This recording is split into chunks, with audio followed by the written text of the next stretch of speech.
हरिः ॐ श्रीगुरुभ्यो नमः। हरिः ॐ शन्नो मित्रः शं वरुणः शन्नो भवत्वर्यमा शन्न इन्द्रो बृहस्पतिः शन्नो विष्णुरुक्रमः।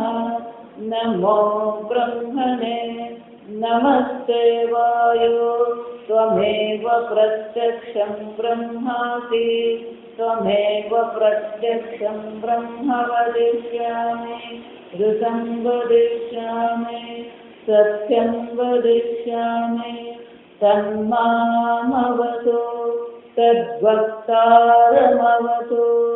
अवतु माम् अवतु भक्तारम्। ॐ शान्ति शान्ति शान्तिः। ॐ भद्रं कर्णेभिः शृणुयाम देवाः भद्रं पश्येमाक्षभिर्यजत्राः स्थिरैरङ्गैः सुष्ठुवागुंसस्तनूभिः व्यशेम देवहितं यदायुः। स्वस्ति न इन्द्रो वृद्धश्रवाः स्वस्ति नः पूषा विश्ववेदाः स्वस्ति नस्तार्क्ष्यो अरिष्टनेमिः स्वस्ति नो बृहस्पतिर्दधातु। ॐ शान्ति शान्ति शान्तिः। ॐ सहना भवतु सहनौ भुनक्तु सह वीर्यं करवावहै तेजस्विनावधीतमस्तु मा विद्विषावहै। ॐ शान्ति शान्ति शान्तिः। ॐ सदाशिवसमारम्भां शङ्कराचार्यमध्यमाम् अस्मदाचार्यपर्यन्तां वन्दे गुरुपरम्परां। श्रुतिस्मृतिपुराणानाम् आलयं करुणालयं नमामि भगवत्पादं शङ्करं लोकशङ्करं शङ्करं शङ्कराचार्यं केशवं बादरायणं। सूत्रभाष्यकृतौ वन्दे भगवन्तौ पुनः पुनः। ईश्वरो गुरुरात्मेति मूर्तिभेदविभागिने व्योमवद्व्याप्तदेहाय दक्षिणामूर्तये नमः। निधये सर्वविद्यानां विशदे भवरोगिणां गुरवे सर्वलोकानां दक्षिणामूर्तये नमः। ॐ नमः प्रणवार्थाय शुद्धज्ञानैकमूर्तये निर्मलाय प्रशान्ताय दक्षिणामूर्तये नमः। तपोभिः क्षीणपापानां शान्तानां वीतरागिणां मुमुक्षूणामपेक्षोऽयम् आत्मबोधो विधीयते। अननो अस्थूलम् अजस्वम् अननो अस्थूलम् अरस्वम् अदीर्घम् अजमव्ययम् अदीर्घम् अजमव्ययम् अरूपगुणवर्णाख्यम् अरूपगुणवर्णाख्यम् तद्ब्रह्मेत्यवधारयेत् तद्ब्रह्मेत्यवधारयेत्। यद्भासा भास्यतेऽर्कादि यद्भासा भास्यतेऽर्कादि भास्येर्यस्तु न भास्यते भास्येर्यस्तु न भास्यते। येन सर्वमिदं भाति येन सर्वमिदं भाति तद्ब्रह्मेत्यवधारयेत् तद्ब्रह्मेत्यवधारयेत् न तद्भासयते सूर्यः न तद्भासयते सूर्यः न शशाङ्को न पावकः न शशाङ्को न पावकः यद्गत्वा न निवर्तन्ते यद्गत्वा न निवर्तन्ते तद्धाम परमं मम तद्धाम परमं मम स्वयं अन्तर्बहिर्व्याप्य स्वयं अन्तर्बहिर्व्याप्य भासयन्नखिलं जगत् भासयन्नखिलं जगत् ब्रह्म प्रकाशते ब्रह्मे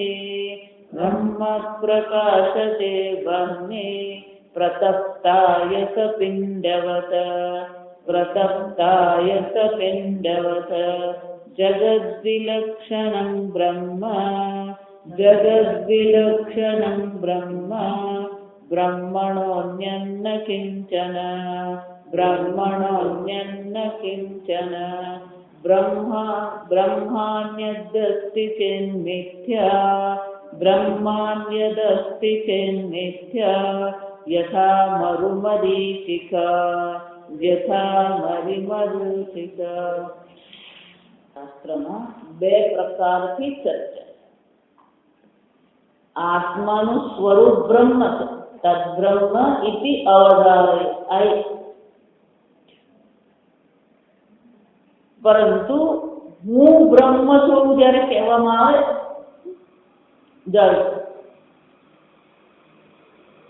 તો બાળપણથી આપણી એક સહજ જે આદત છે, ભ્રાંતિ છે, હું શરીર છું. તો હું શરીર છું, હું ઇન્દ્રિય છું, હું મન છું, હું બુદ્ધિ છું. આમ પોતાના વિશેની અનેક પ્રકારની ભ્રાંતિઓ છે.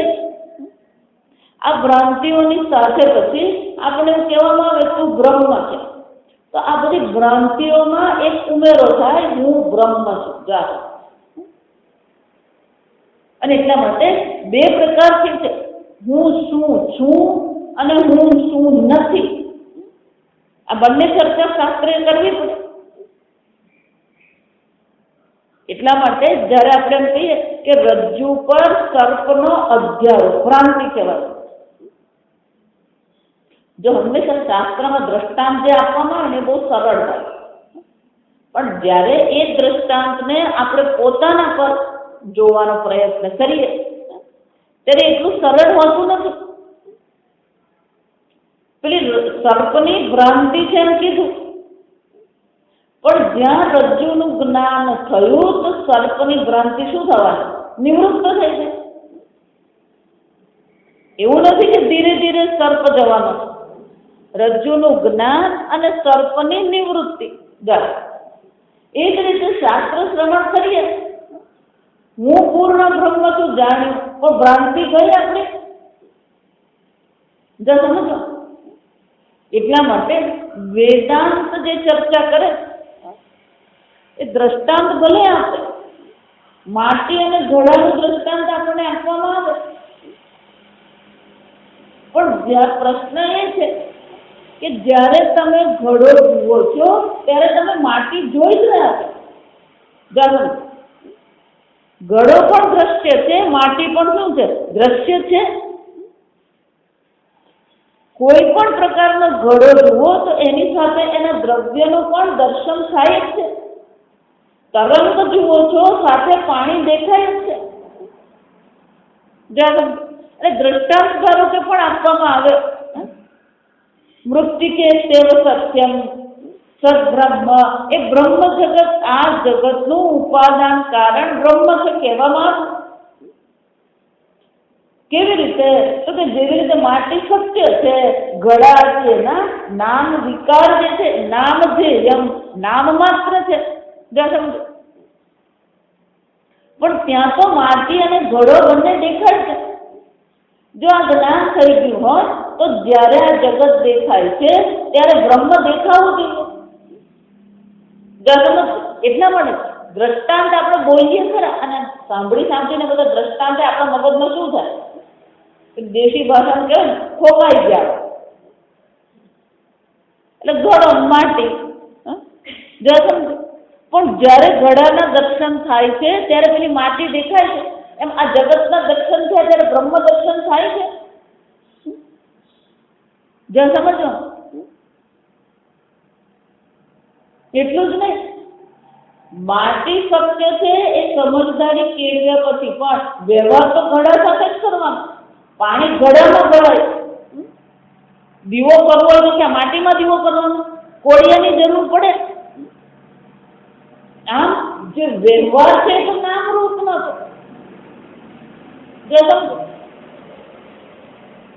અને એટલા માટે બે પ્રકારથી ચર્ચા શાસ્ત્રમાં કરવામાં આવે. તમારું સ્વરૂપ શું છે એની પણ ચર્ચા કરવામાં આવે.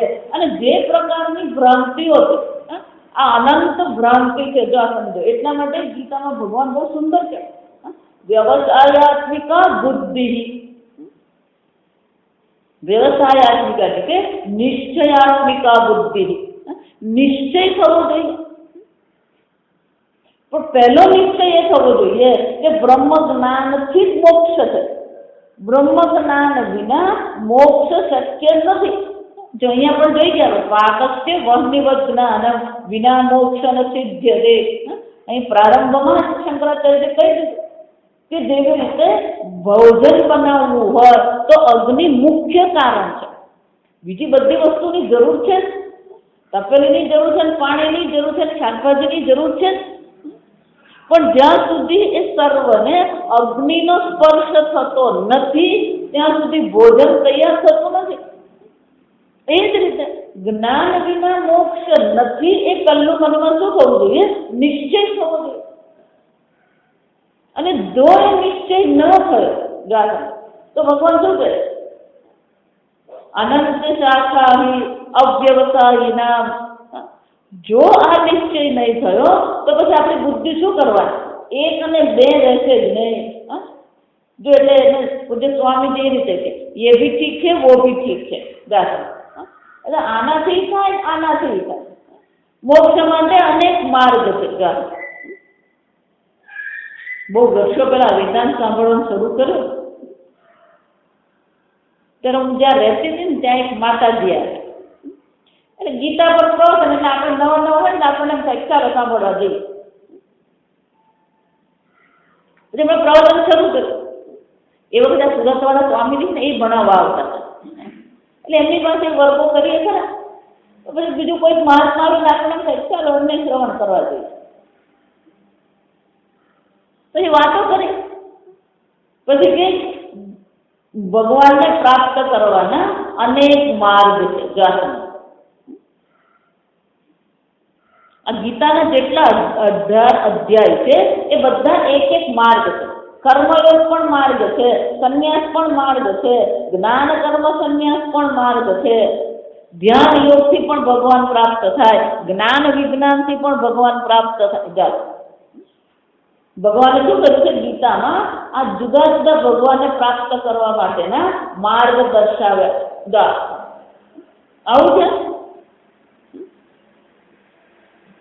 આપણા મગજમાં કેવું છે? સંસ્કૃતમાં લખેલું હોય અને મહાત્મા બોલે એ સત્ય જ હોય, પછી એના પર કોઈ વિચાર કરવાનો બુદ્ધિને તાળું મારી દેવાનું. એટલા માટે આપણા પ્રકરણ ગ્રંથો ઉપયોગી છે. આ સમજ.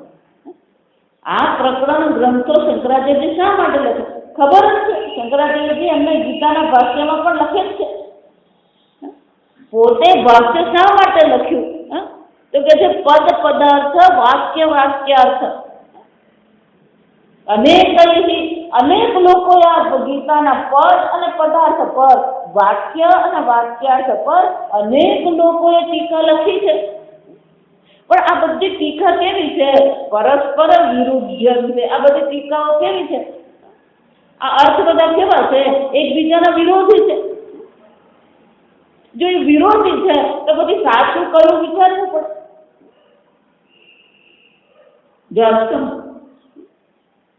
ગીતામાં ક્યાંય ભગવાન એવું કહેતા નથી કે ધ્યાનથી પણ હું પ્રાપ્ત થાઉં ને ભક્તિથી પણ હું પ્રાપ્ત થાઉં. નહીં જ્ઞાનેન સદૃશમ પવિત્રમ ઇહ વિદ્યતે. હજુ જ્ઞાન વગર તારો બેડો પાર થાય એમ છે જ નહીં. અહીંયા જ નહીં, ભગવદ્ગીતામાં શંકરાચાર્ય શું કહે? કુરુતે ગંગા સાગર ગમનમ વ્રત પરિપાલનમ અથવા દાન. જ્ઞાન વિહીનમ એતત સર્વમ. આ બધું જ છે, પણ બ્રહ્મ જ્ઞાન જો પ્રાપ્ત ન કર્યું તો શું છે? ભજતી ન મુક્તિ જન્મ થશે. 100 જન્મમાં એ આ પુણ્ય કર્મ કરતો રહે, 100 જન્મ એના નીકળી જાય તોય એને મુક્તિ પ્રાપ્ત થતી નથી. એટલે ભગવાન શું કહે છે? પહેલો નિશ્ચય એ થવો જોઈએ કે બ્રહ્મ જ્ઞાનથી જ મોક્ષ છે. બ્રહ્મ જ્ઞાન વિના મોક્ષ શક્ય છે જ નહીં. પણ એની પાછળનો તર્ક સમજી લેવાનો. તો પછી આ વ્યવસાયાત્મિક એટલે કે નિશ્ચયાત્મિક બુદ્ધિ છે. પરમાત્માની દ્રષ્ટિએ વિચારીએ તો પરમાત્માને પ્રાપ્ત કરવાના છે. આગળ આપણે જોઈ ગયા પ્રાપ્તમ એવ ઇતિ અપ્રાપ્તમ અવિદ્યા. આ પરમાત્મા અપ્રાપ્ત કોને કારણે લાગી રહ્યા છે? અવિદ્યાને કારણે. તો પછી શું કરવાનું? ગીતામાં ભગવાન એ જ છે, અજ્ઞાનેન આવૃતમ જ્ઞાન. આ બધી સમસ્યા છેવટે ક્યાં છે? અજ્ઞાનને કારણે. જ્યાં સુધી અજ્ઞાન છે ત્યાં સુધી આ માથાકૂટ થવાની જ છે. તો શું કરવાનું? જ્ઞાનેન તુ તદજ્ઞાનમ નાશિતમ. 5મા અધ્યાય, બધા અધ્યાયમાં ભગવાને છેવટે આ જ્ઞાનની ચર્ચા કરી. ભલે એને આપણે ભક્તિ કહીએ પણ છેવટે તો આ જ્ઞાન જ 4થા અધ્યાયમાં કીધું. વેદ બીજા અધ્યાયમાં પણ બ્રહ્મ જ્ઞાનની ચર્ચા. અવિનાશી તું તદ્વિધિ. આ આત્માને તું અવિનાશી જાણી લેજો. અને એક વાર તેને જાણી લીધું પછી શું છે? કમ ઘાતયતી હંસી કમ.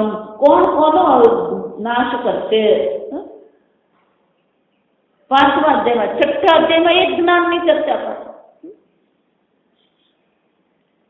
ના, પણ માતાજી 7મા અધ્યાયમાં તો ભક્તિની ચર્ચા. જો ભક્તિની ચર્ચામાં ભગવાન કોને ભક્તિ કહે છે? ચતુર્વિધા ભજંતી. 4 પ્રકારના મારા ભક્તો. પણ એમાં શ્રેષ્ઠ ભક્ત કોને કીધો? જ્ઞાની તું આત્મા એવો મેમતમ. પહેલો નિશ્ચય તો આપણા મનમાં એ હોવો જોઈએ કે જ્યાં સુધી આત્માને બ્રહ્મ સ્વરૂપ ન જાણીએ ત્યાં સુધી મોક્ષ શક્ય નથી. આ નિશ્ચય થવો જોઈએ. પણ આ નિશ્ચય જો ન થયો તો ભગવાન શું કહે છે? બુદ્ધય અનંતા શાખા અવ્યવસાયિના. જેને આવો નિર્ણય નથી એના માટે પછી શું થશે? ये भी ठीक है वो भी ठीक है. અહીંયા જવાનું ત્યાં જવાનું ને આ કરવાનું પેલું કરવાનું. જો એટલું હંમેશા કૂવાનું દ્રષ્ટાંત જ યાદ રાખવાનું. 50 ફૂટ ખોદ્યા પછી જો પાણી ન નીકળ્યું તો શું કરવાનું? બીજે ખોદવાનું કૂવો. વેદાંત ભણ્યા પછી બ્રહ્મ જ્ઞાન નહીં થયું એટલે હવે શું કરવાનું? માતાજી મેં ધ્યાનના શિબિર, મને ધ્યાન માટે કોઈ વિરોધ નથી. આ સમય ભગવાન આખું એક પ્રકરણ ધ્યાનની ચર્ચા કરે. અને ધ્યાને કરવાનું જ નથી કરવાનું એવું તો ભગવાન કઈ કહેતા જ નથી. શંકરાચાર્યજી ક્યાંય કહેતા નથી ધ્યાન નહીં કરવાનું. પણ આપણી શ્રદ્ધા પેલી વેદાંત પરથી ઉઠી જાય છે. જો સમજો એટલે આપણને શું લાગે? આ વેદાંત માતાજી ભણી લીધું. ભણી લીધું એટલે શું? કોલેજમાં એન્જિનિયર થઈ આવે એવું છે? અહીંયા જ ભણી લીધું એવું તમે કહો. આ ગુજરાત, દક્ષિણ ગુજરાતમાં જાઓ ને, ભણી નાખ્યું એવું કહે છે. ભણી શું કર્યું?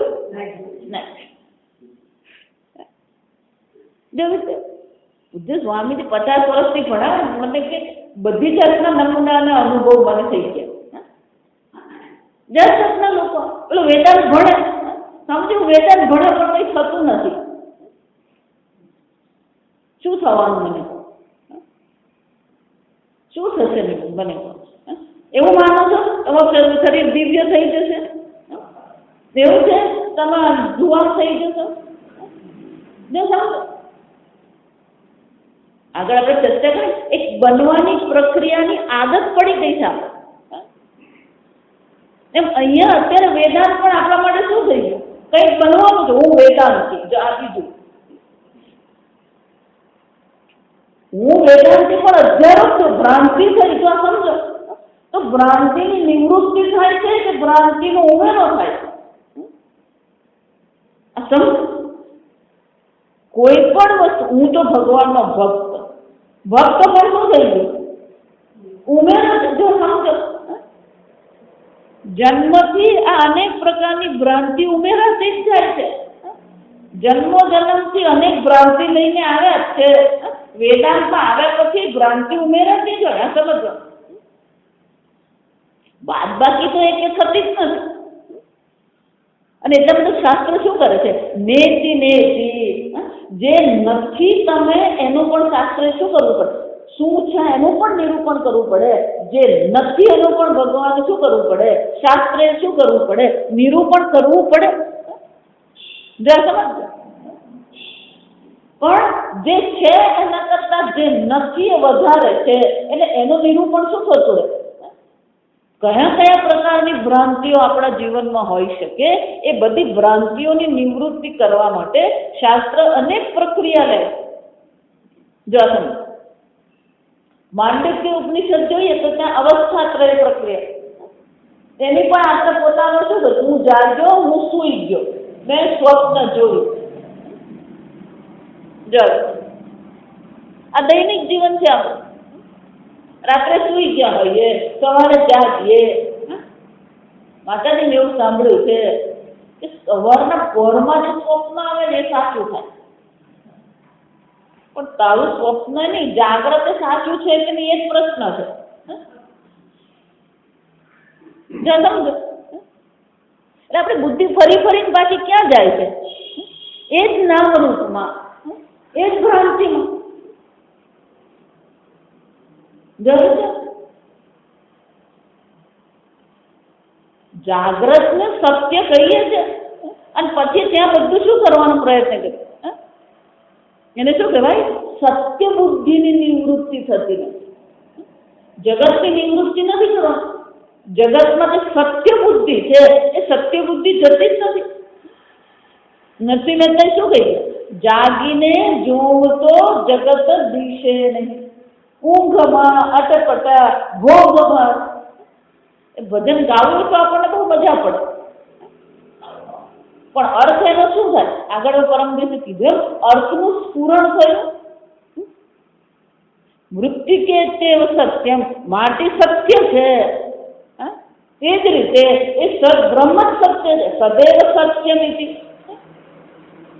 આ જગત કેવું છે? આમ જે હું નથી એ બહુ મહાન છે. એક એક શબ્દ લઈને શાસ્ત્રએ એ હું નથી એનું શું કરવું પડે? નિવૃત્તિ કરવી પડે. એટલે આ હવે આ શ્લોકમાં એક છે 59મા શ્લોક અણુ. અણુ એટલે શું છે? માતાજી અમે તો બહુ નાના માણસ. જો અસ્થૂલમ માતાજી મારું તો વજન બહુ વધી ગયું, જાડો થઈ ગયો. અરસ્વમ અમારી બુદ્ધિ બહુ ટૂંકી પડે. રસ્વ એટલે ટૂંકું જાતું. અદીર્ઘમ માતાજી અમે બહુ લાંબુ વિચાર્યું. જો વિચાર એક એક શબ્દ જે છે એને અનુરૂપ આપણી બુદ્ધિમાં શું છે? એવી કઈક ભ્રાંતિ આપણામાં પડેલી છે. હું અણુ નથી, હું દીર્ઘ નથી, હું રસ્વ નથી એટલે નાનો નથી, દીર્ઘ નથી, સ્થૂળ નથી, અજમ અવ્યયમ. જન્મ મારો છે જ નહીં, અવ્યયમ મારો વ્યય થતો જ નથી. આ બધી ઉપાધિના ગુણધર્મ. કેટલા ગુણધર્મ બતાવે? બધા ગુણધર્મ કોના છે? ઉપાધિના છે. હું જાડો છું, હું પતલો છું, હું લાંબો છું, હું ટૂંકો છું. બુદ્ધિની દ્રષ્ટિએ એવું જ છે. માતાજી અમારી બુદ્ધિ બહુ ટૂંકી. આમ સીધું સાદું કરી દેવાનું. જો એટલું હંમેશા કહો, સવારના મારા પ્રવચનમાં તો ચા પીને જાઓ.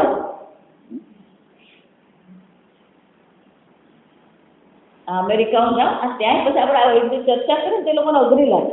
ભજનની ચર્ચા કરીને શિવ પુરાણ ને ભાગવત કરે તો એ લોકોને સરળ લાગે. એટલે એક ભાઈ છે એ પોતે વેદાંત ભણે, પૂજ્ય સ્વામીજી આશ્રમમાં જાય. મને કહે કે આપણા ગુજરાતીઓ છે ને પેલા ભાગવત કથાવાળા, તમે હવે આવો ને વેદાંત ભણાવો. એટલે પેલી ભક્તિની વાતો કરીએ ત્યારે મજા પડે, પણ જ્યાં વેદાંતની ચર્ચા શરૂ થાય એટલે શું થાય? એટલે એક ભાઈ પ્રવચન પૂરું થયું ને એટલે પછી બહાર નીકળીને કે માતાજી આ તમે સમજાવ્યું બધું છે તો બહુ સરસ, પણ ટૂંકું ટચ થઈ જાય ને એટલે વાત પતે.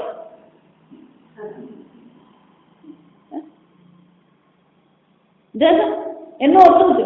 પૈસા કેમ કમાવા ત્યાં આપણે બુદ્ધિ વાપરવા તૈયાર, પણ હું પૂર્ણ બ્રહ્મ છું એ સમજવાનું આવે ત્યારે શું કરવાનું? ટૂંકું નટક સમજ. આ દરેક ભ્રાંતિની નિવૃત્તિ કરવી જ પડે. અને એ શાસ્ત્ર કરે એમ નહીં, એ નિશ્ચય કોનો થવો જોઈએ? જો સંપૂર્ણ ગીતામાં તમે જુઓ, અર્જુન પ્રશ્ન પૂછતો રહ્યો અને ભગવાને સીધો સાદો જવાબ ક્યારે આપ્યો? કેમ? અર્જુન તું નિર્ણય કર. આ ગુરુજી કરવાના ખરા, પણ ગુરુજી પણ ક્યાં સુધી? નિર્ણય તો છેવટે કોનો હોવો? શાસ્ત્ર કહે છે તમે પૂર્ણ બ્રહ્મ છો, ગુરુજી કહે છે તમે પૂર્ણ બ્રહ્મ છો, પણ હવે નિશ્ચય કોનો થવો જોઈએ? હા, હું પૂર્ણ બ્રહ્મ છું એ નિશ્ચય થયો. માતાજી અમે તો ભાવનગરના જા, એટલે પાછું ત્યાં જ આવીને પૂરી ગયું. માતાજી અમે કાઠિયાવાડ. આ મને ખબર નહીં કે કાઠિયાવાડ ને પછી પેલું કચ્છ પાછું અલગ પડે, બધું હરખું જ લાગે આપણને. પણ એ નહીં, પાછું એમાં શું થાય? માતાજી એક કચ્છી તો પેલા કડવા પાટીદાર જા, અમે બધા કાઠિયાવાડ જાશે. આપણી બુદ્ધિ ફરીને પાછી ક્યાં આવી જાય? એક દેશમાં એક કાળમાં. અજયમ કીધું એનો શું થાય? કાળ છે જ ને, કોઈ પ્રકારનો કાળનો અધિષ્ઠાન ચૈતન્ય. જન્મ અને મૃત્યુ કાળની અંતર્ગત અવ્યય, કોઈ પ્રકારનો વિકાર છે જ નહીં. માતાજી એવું ગરડા છે એટલે તમે આમ ભારે ભારે નહીં બોલવાનું, જરા હલકું કરી. કોણ ગરડું છે? તમે ગરડા છે? તમે સ્વતઃસિદ્ધ સ્વપ્રકાશ ચૈતન્ય.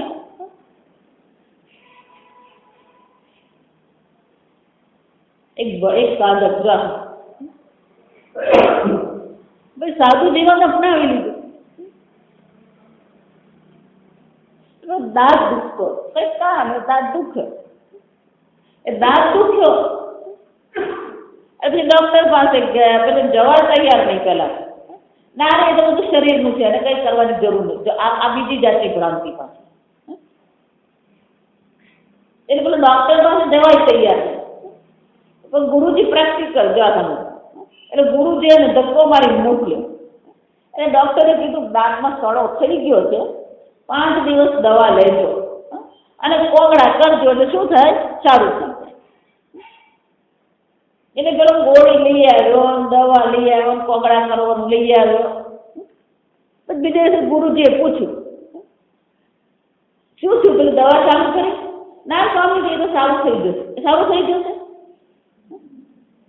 એ તો ઉપાધિ ધર્મ છે ને, ઉપાધિ ધર્મ છે, પણ ઉપાધિને સાચવવી પણ શું છે?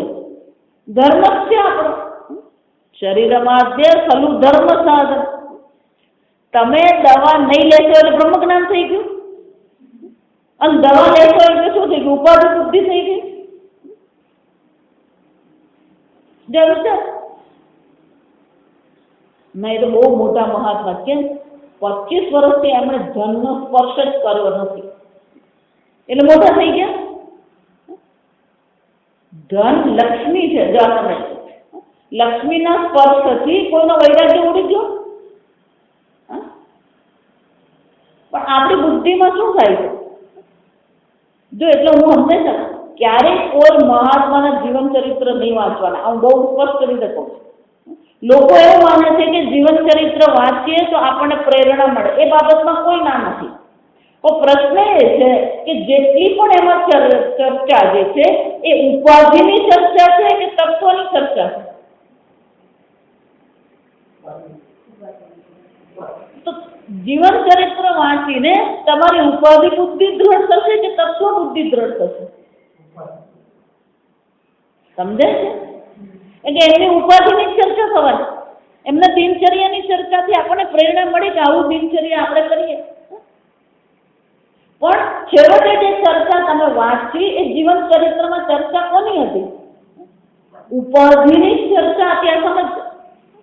એટલું જ નહીં, એ મહાત્મા તે દેશમાં તે કાળમાં થઈ ગયા અને આપણે અહીંયા અત્યારે આ દેશમાં આ કાળમાં રહીએ. એટલે એમનું જીવન ચરિત્રમાં જે છે અને આપણું જીવન ચરિત્ર એ બેનો મેળ પડવાનો છે. એ ગંગા કિનારે રહેતા હતા. આપણે જીવનમાં એક વાર ગંગા કિનારો જોયો અને 5 કલાક, કારણ કે ટ્રાવેલર દોડાવતો જ હોય. આમ જ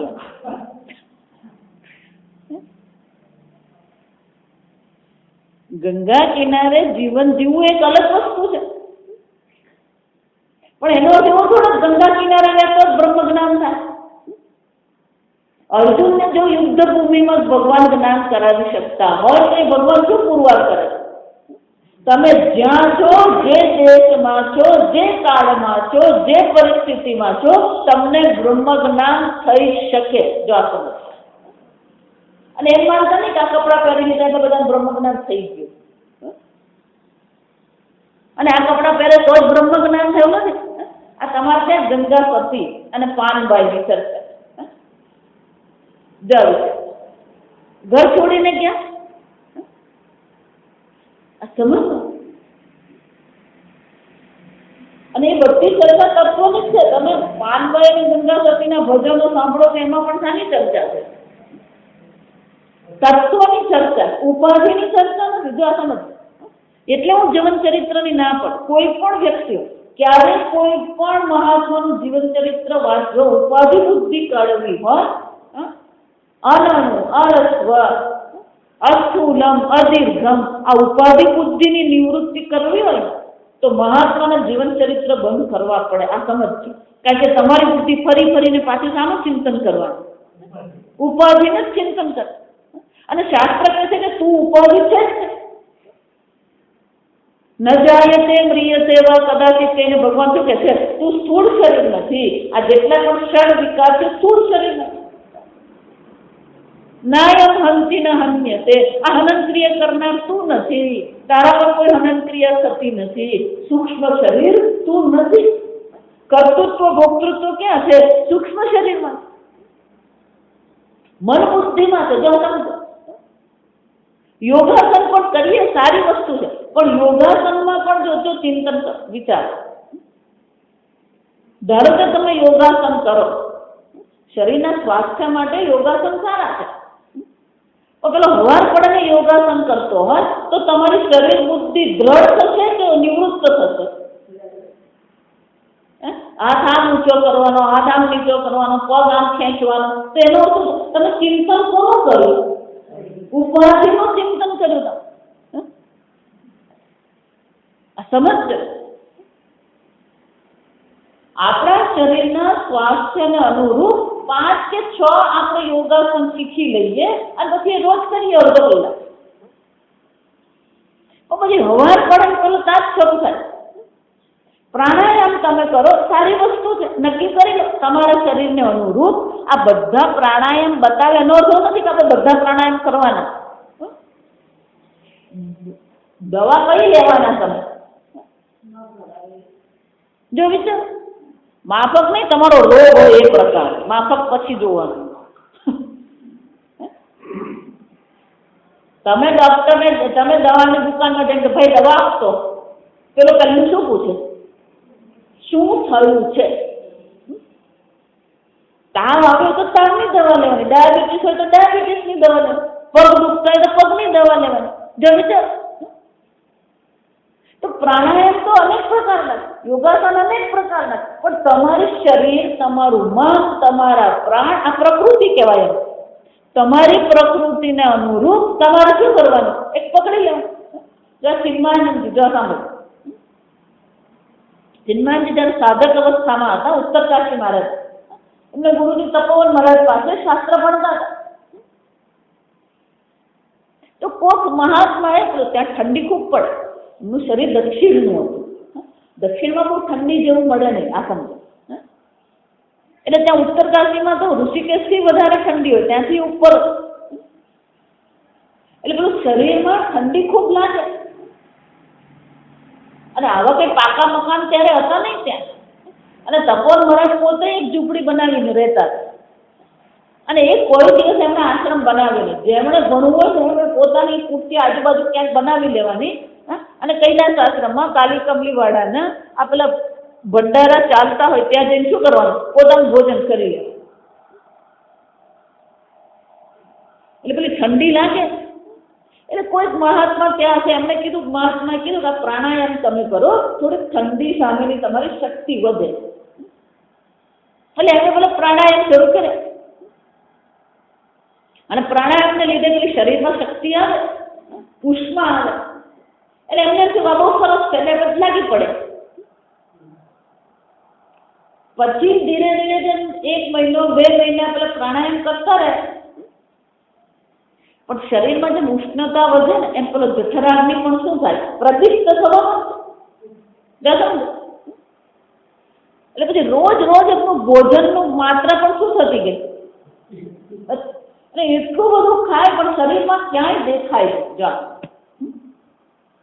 એટલું બધું ખાય અને પછી ખાય પણ ક્યાંય દેખાય નહીં. અને એમને ખબર જ નહીં પડે આ બધું ક્યાં હજમ થઈ ગયું. એટલે ખાધા પછી પેલી ભૂખ તો ચાલુ ચાલુ થાય, પણ એમને ખબર નહીં શું થઈ ગયું. અને પેલું શિયાળો હોય તો આમે થોડુંક આપણને ઠંડી છે એટલે 2 રોટલી વધારે ખાય જાય. તો પછી શિયાળો ગયો ને ઉનાળો ચાલુ થયો તો પેલું ખાવાનું તો શું છે?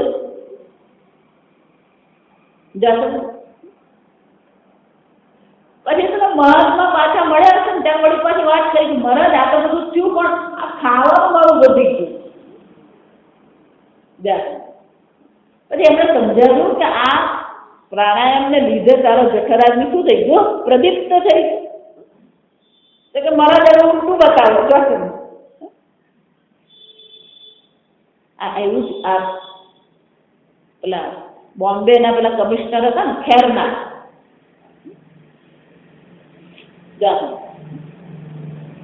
આ બધા પ્રાણાયામ સાંભળે ને ટીવી પર જોઈએ આપણે, કલાક ને અડધો કલાક ને બધા પ્રાણાયામ જોતા હોય. એ પ્રાણાયામ યોગાસનના વર્ગોમાં આપણે જઈએ, એમાં કશું ખોટું નથી. એટલે એમને એમ કે નિવૃત્ત થઈ ગયો હતું હવે શું કરવાનું, એટલે આપણે પ્રાણાયામ શરૂ કર્યો. આજે આ હકીકત તમને કહું. પછી એમને વળી કંઈક જોશ લાગી ગયો.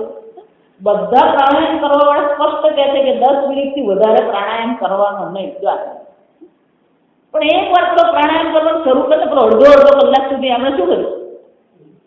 કરવા માંડે. સવારે અડધો કલાક કરે ને સાંજે અડધો કલાક કરે. એમનું શરીર ધીમે ધીમે બગડવા. આમે એક પાપડ તો પહેલવાન જેવા જ છે, આ સમજો. સાવ શુક્લકડી શરીર છે. તમે માનશો નહીં, એમણે 25 દિવસ જસલોક હોસ્પિટલમાં રહેવું પડ્યું. આ હકીકત. અને નિદાન એટલું જ નીકળ્યું કે આ જે યોગાસન ને પ્રાણાયામ કરતા હતા એને કારણે શરીરની જે આખી સિસ્ટમ છે એ શું થઈ ગઈ? આખી અવ્યવસ્થિત થઈ ગઈ. એટલે એવું માનવાનું પ્રાણાયામ કરીએ એટલે બધું બરાબર જ થાય. એટલે આપણી પ્રકૃતિને અનુરૂપ જે પ્રાણાયામ છે, આપણી પ્રકૃતિને અનુરૂપ જે યોગાસન છે એ કરવાનું. પણ જેટલા યોગાસન બતાવે બધા જ કરવાની કંઈ જરૂર નથી, અને જેટલા પ્રાણાયામ બતાવે બધાય કરવાની આપણને જરૂર નથી. કારણ કે પ્રાણાયામ દ્વારા પણ ચિંતન તો પ્રાણનું થવાનું. તમારે ચિંતન બ્રહ્મનું કરવાનું.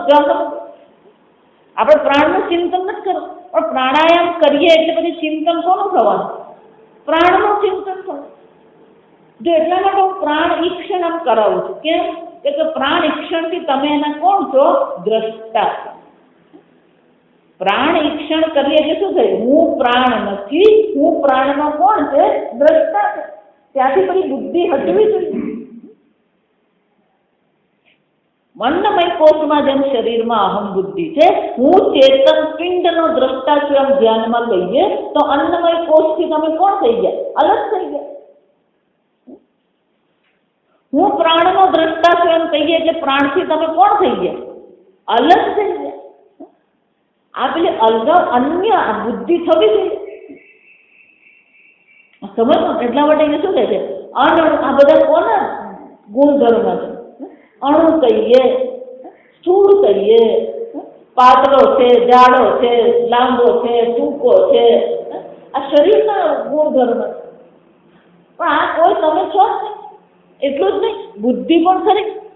મારી બુદ્ધિ ટૂંકી છે, મારી બુદ્ધિ લાંબી ચાલે જાય, એ તો દીર્ઘ દ્રષ્ટા છે. પણ આ બધી ચર્ચા છેવટે કોની છે? ઉપાધિ. અજન્મ, જન્મ અને મૃત્યુ એ ઉપાધિનો ગુણધર્મ છે. અવ્યય, વ્યય થવો એ ઉપાધિનો ગુણધર્મ છે. આ કોઈ વસ્તુ છે અરૂપ ગુણ વર્ણાખ્યમ. આ બ્રહ્મમાં કોઈ રૂપ નથી, કોઈ વર્ણ નથી, કોઈ ગુણ પણ છે જ નહીં. અનાદિત્વ નિર્ગુણત્વ. આ બ્રહ્મ કેવું છે? નિર્ગુણ.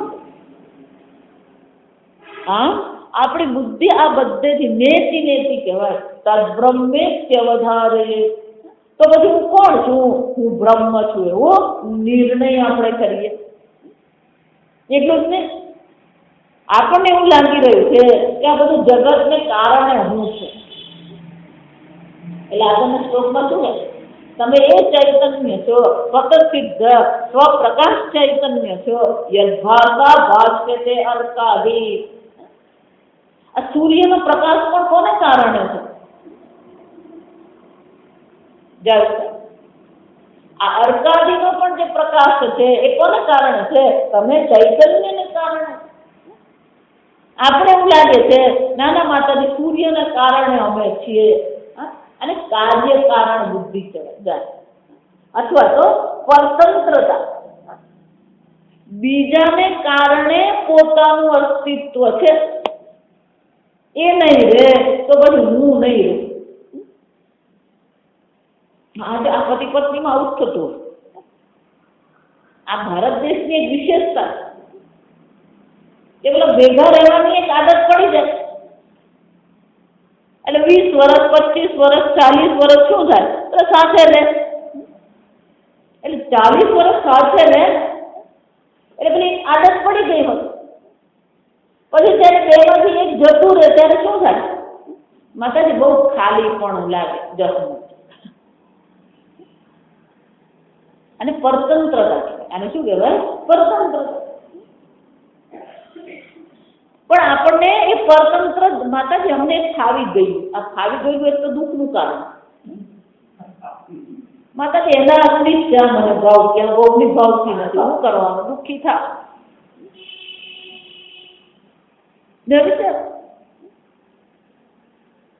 આમ આપણને પરતંત્ર રહેવાની શું થઈ ગઈ છે? આદત પડી ગઈ. આ કેટલાય પ્રસંગો હું જોઉં છું.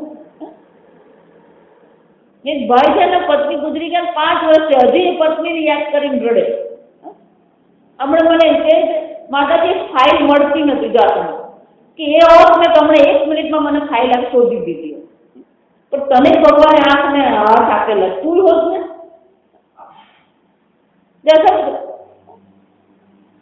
આ પરતંત્રતા જતી નથી આપણે. અને પરતંત્રતા આપણને આદત થઈ ગઈ. અને એટલે શું કે છે? આ સૂર્યથી કારણે તમે નથી. આ સૂર્યનો પ્રકાશ પણ કોને કારણે છે? તમારા કારણે. તમે જુઓ છો એટલે સૂર્ય છે, સૂર્ય છે એટલે નથી જોતા. ભાષ્ય તદ ભાષા ભાષ્યતે અર્કાદિ ભાષ્ય વ્યક્તનુભાષ્યતે. તમે એના પ્રકાશથી પ્રકાશિત થતા નથી. તમારા પ્રકાશથી એ સૂર્ય પ્રકાશિત થઈ રહ્યો. યેન ફક્ત સૂર્યાદિ જ નહીં, સર્વમિદં ભાતિ, આ સંપૂર્ણ જગતનું અસ્તિત્વ સત્તા અને સ્ફૂર્તિ પ્રદાન કરનાર તમે ચૈતન્ય સ્વરૂપ આત્મા. ના રે માતાજી, આ બધું છે ને એટલે જ અમે છીએ. જગતને સત્તા પ્રદાન કરનાર તમે છો, જગતને સ્ફૂર્તિ પ્રદાન કરનાર તમે બ્રહ્મ છો. મારા બહુ મોટી વાત કરી દીધી, કોળિયો ઉતરતો નથી. આ હાલત આવી છે. યેન સર્વમિદં ભાતિ તદ્બ્રહ્મેત્યવધારયેત. આ બ્રહ્મ હું છું એવો શું થવો જોઈએ? નિર્ણય થવો જોઈએ. હું એ બ્રહ્મ ચૈતન્ય છું જેને કારણે સંપૂર્ણ જગત પ્રકાશિત થઈ રહ્યું છે. હું એ બ્રહ્મ ચૈતન્ય છું જેને કારણે આ જગતનું અસ્તિત્વ છે. એટલે અહીંયા શંકરાચાર્ય ભગવદ્ ગીતાનો આખો શ્લોક જ અહીંયા મૂકી દે. ન તદ ભાષયતે સૂર્ય ન શશાંકો ન પાવક. યદ્ગત્વા નિવર્તન્તે તદ્ધામ પરમં મમ. એ આત્મા એવો છે, સ્વપ્રકાશ ચૈતન્ય સ્વરૂપ આત્મા છે, ત્યાં સૂર્યનો પ્રકાશ પહોંચી શકતો નથી.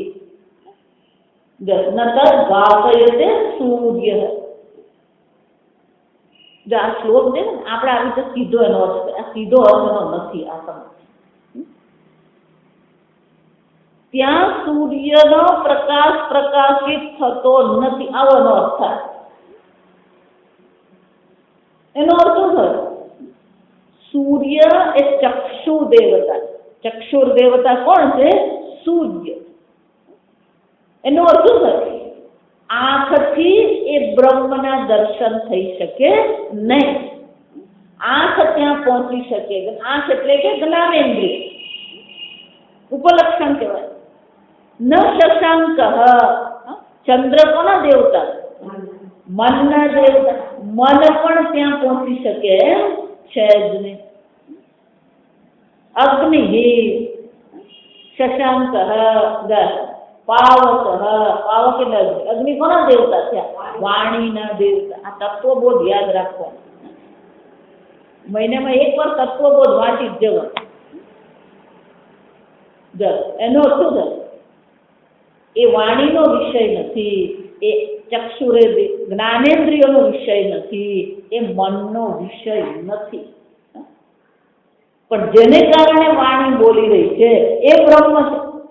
યદ્વાચાન અભ્યુદ્યતે યેન વાક્ અભ્યુદ્યતે તદેવ બ્રહ્મત્વં વિદ્ધિ. યન મનસા ન મનુતે યેન હુર્મનોમતમ. જેનું ચિંતન મન કરી શકે એમ નથી, પણ જેને કારણે મન વિચારે છે એ બ્રહ્મ તમે. તદેવ બ્રહ્મત્વં વિદ્ધિ. યચ્ચક્ષુષા ન પશ્યતિ યેન ચક્ષુગુંસી પશ્યતિ.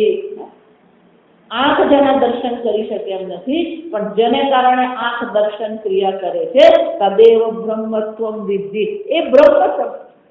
એનો શું થયું? આ દેવતા એ ત્રણ અર્થ થાય.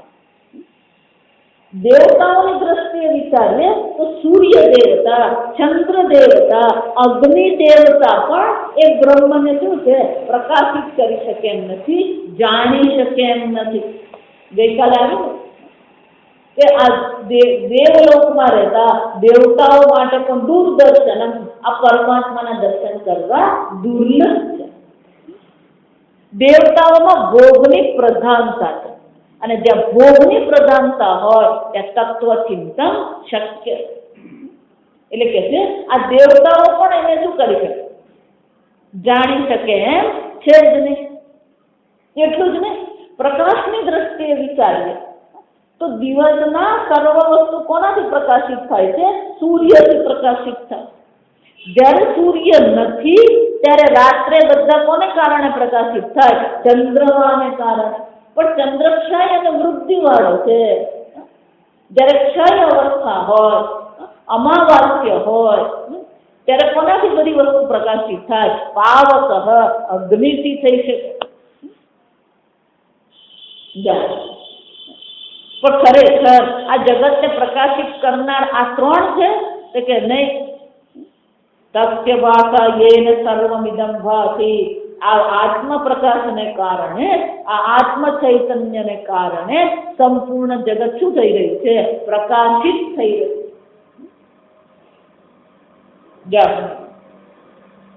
આમ એક અધિદૈવિક અર્થ છે દેવતા, એક અધિભૌતિક, ભૌતિક પ્રકાશની દ્રષ્ટિએ અધિભૌતિક અર્થ છે. અને એને જો આપણે મન, વાણી અને જ્ઞાનેન્દ્રિય કહીએ તો એને આધ્યાત્મિક અર્થ કહેવાય. જા સમજો એનો અર્થ શું છે? આધિભૌતિક જગત હોય, આધ્યાત્મિક જગત હોય કે આધિદૈવિક જગત હોય, આ સંપૂર્ણ ત્રણ પ્રકારથી આપણે જે જગતને જોઈએ છે, આ ત્રણ પ્રકારના જગતને સત્તા અને સ્ફૂર્તિ પ્રદાન કરનાર બ્રહ્મ તમે છો. એનો અર્થ શું છે? આધિભૌતિક જગત પણ તમે જ છો, આધ્યાત્મિક જગત પણ તમે જ છો, આધિભૌતિક જગત પણ તમારાથી ભિન્ન નથી. એ સર્વને પ્રકાશિત કરનાર તમે છો. યદ્ગત્વ, એકવાર આ પ્રકારથી જેને ગત્વ એટલે જ્ઞાત્વ, આ પ્રકારથી પોતાના સ્વરૂપને જેને સમજી લીધું છે, તદ્ધામ પરમમ મમ. ભગવાન કહે છે આ મારું પરમ ધામ છે, જેને પ્રાપ્ત કર્યા પછી કોઈને પાછું આવવું પડતું નથી. એટલે કે એને મોક્ષની પ્રાપ્તિ થાય છે. એનો અર્થ છે જ્યાં સુધી તમે પોતાને આ પ્રકારથી સમજશો નહીં, સત્તા અને સ્ફૂર્તિ પ્રદાન કરનાર તમે છો, પછી એ ભલે આધિભૌતિક જગત હોય, આધ્યાત્મિક જગત હોય કે આધિદૈવિક જગત હોય, આ સર્વને સત્તા અને સ્ફૂર્તિ પ્રદાન કરનાર તમે તદ્બ્રહ્મ ઇતિ અવધાર. આ નિર્ણય છે, અવધાર. તો શંકરાચાર્યજી પણ અવધાર એ શબ્દ કેમ વાપરે? આ નિર્ણય તમે કરો. આ પ્રકારથી આપણે નિર્ણય કરીએ, એ બ્રહ્મ હું છું, જેને કારણે સંપૂર્ણ જગત પ્રકાશિત થઈ રહ્યું છે, જેને કારણે સંપૂર્ણ જગતનું અસ્તિત્વ છે. અને એટલા માટે આ પ્રકારથી કે પણ તો પછી આ જગત અને હું બે છીએ. સ્વયં અંતર બહિર વ્યાપ્ય ભાષયન અખિલમ જગત. અંદર અને બહાર એક જ અદ્વિતીય ચૈતન્ય છે. પ્રકાશ્ય પણ એક છે, પ્રકાશિત થયેલું પણ કોણ છે? એક છે. અને પ્રકાશક પણ કોણ છે? એક છે. દ્રષ્ટા પણ એક છે, દ્રશ્ય પણ એક છે, દર્શન ક્રિયા પણ એક બ્રહ્મ છે. આમ વાતો કરીએ ને એટલે પેલા બે થઈ જાય, એક જગત અને જગતને સત્તા અને સ્ફૂર્તિ પ્રદાન કરનાર હું. આમ દ્વૈત બુદ્ધિ થાય, બે થઈ ગયા તો ગડબડ છે. દ્વૈતાધિ ભયં ભવતિ. એટલે આગળ શું કે છે? સ્વયં અંતર બહિ વ્યાપ્ય. આ ઉપાધિ રૂપે પણ એક બ્રહ્મ છે, આ સ્થૂળ શરીર રૂપે પણ એક બ્રહ્મ છે, સૂક્ષ્મ શરીર રૂપે પણ એક બ્રહ્મ છે, અને આ જગત રૂપે અખિલમ જગત, આ સંપૂર્ણ જગત રૂપે પણ આ જે પ્રકાશિત થઈ રહેલું જે જગત છે એ પણ બ્રહ્મથી ભિન્ન છે. પ્રકાશક પણ બ્રહ્મ છે, પ્રકાશ્ય પણ ભાષયન અખિલમ જગત. આ સંપૂર્ણ જગત જે પ્રકાશિત થઈ રહ્યું છે એ પણ શું છે? યેન સર્વમિદં તતં. આ ફક્ત ભારતને અંદર ને આ જો અંદર ને બહાર બહુ મોટું લખડું છે. આ હકીકત કહું છું, લોકો એમ જ માને છે અંદર આત્મા, તો બહાર શું છે? અનાત્મા છે. પ્રારંભમાં જ એટલી ગીતામાં ભગવાન કહી દો અવિનાશી તું તદ્વિદ્ધિ યેન સર્વમિદં તતં. આત્મા ફક્ત અહીંયા અંદર નથી, યેન સર્વમિદં તતં. એનો શું થાય? અહીંયા જે પણ કઈ છે સર્વ આત્મા માત્ર છે, આત્માથી ભિન્ન બીજું કઈ છે જ નહીં. ન અન્ય તજા સર્વભૂતસ્થમાત્માનં સર્વભૂતાનિ ચ આત્મને. આ હું અને જગત બે નથી, સંપૂર્ણ જગતનું અધિષ્ઠાન ચૈતન્ય પણ તમે જ છો. ના પણ માતાજી દ્વૈતથી જ શરૂ કરવાનું, પણ હોય તો તું શરૂ કરે દેખો, દ્વૈત છે જ નહીં, ભાવ છે અખિલમ જગત, આ સંપૂર્ણ જગત તમારાથી ભિન્ન છે જ નહીં. મત પરતરન્નાન્ય કિંચિદ અસ્તિ ધનંજ, મારાથી અન્ય બીજું કઈ છે જ નહીં. અર્જુન, પહેલા તમે બીજું માનો છો પછી સુખી દુઃખી થતા હો. ના માતાજી પણ બે તો અવાજ જોઈએ ને, એક કચોરી ને એક હું, તો પછી મજા આવે ને. એટલે ભગવાન શું કહ્યું? બ્રહ્માર્પણમ બ્રહ્મહવિ બ્રહ્માગ્નૌ બ્રહ્મણાહુતમ. યજ્ઞની દ્રષ્ટિએ કીધું, એને ભોજનની દ્રષ્ટિએ જોઈ શકાય. આ પણ યજ્ઞ છે, ભોજન પણ યજ્ઞ છે કે આપણો જઠરાગ્નિ વૈશ્વાનર છે, અને ભોજન દ્વારા વૈશ્વાનરને શું કરી રહ્યા છે? આહુતિ આપી રહ્યા. તો આહુતિ આપવા માટેનું જે સાધન હાથ છે એ પણ શું છે? બ્રહ્મ છે. બ્રહ્માર્પણમ બ્રહ્મહવિ, આ ભોજન પણ શું છે? બ્રહ્મ જ છે. બ્રહ્માગ્નૌ, આ જઠરાગ્નિ જે છે પણ કોણ છે? બ્રહ્મ છે. એનાથી મળતી તૃપ્તિ પણ કોણ છે? બ્રહ્મ જ છે. અને એ આહુતિ આપનાર કરતા પણ કોણ છે? બ્રહ્મ. આ સર્વત્ર એ બ્રહ્મ બુદ્ધિ છે. શંકરાચાર્ય એને બ્રહ્મ યજ્ઞ કહેતા. આપણે બધા ચંડી હોમ કરીએ અને રુદ્ર યાગ કરીએ, બધા કરીએ, પણ તત્વજ્ઞાનમાં કયો યજ્ઞ કરવાનો છે? આ બ્રહ્મ યજ્ઞ છે. સર્વત્ર એ બ્રહ્મ દર્શન. સર્વં કર્માખિલં પાર્થ જ્ઞાને પરિસમાપ્ય. આ પ્રકારથી જો જ્ઞાન થઈ ગયું કે સર્વત્ર એ બ્રહ્મ માત્ર છે, તો સર્વ કર્મ પણ શું થઈ ગયું? જ્ઞાને તો તદજ્ઞાન, અજ્ઞાનની નિવૃત્તિ થઈ. સાથે સાથે આ જ્ઞાનાગ્નિ શું કરે? જ્ઞાનાગ્નિ સર્વ કર્માણી ભસ્મસા કુરુ.